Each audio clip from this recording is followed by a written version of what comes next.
Oh, ito One yung of the best, ano. LOP, Lyceum of the Gusto Philippines maging University, doctor. at ito po yung Intramuros, at doon po nangyari ang mga nagaganap sa buhay ni Miguel. Pumasok po siya dito kasi plaza po ito, at Hindi galaan. galaan din, mga tambayan ng mga estudyante o ano pa man.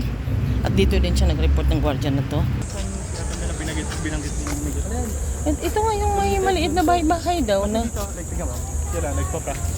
Basta Okay, puno okay, ito thank- malagi. Fun. Mode to. Mode. Ayan, dyan siya nag-CR. Plastic. Mode.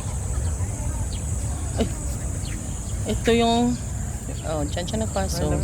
And then, yun nga, pasyal-pasyal siya dito kasi golf course na yun doon sa kabila. Ayan, dami mga estudyante. Minsan daw puno daw ito. So, ang nangyari, dito siya nag-ihi. Lapit lang naman kasi may gwardiya naman lang. At pinasok siya.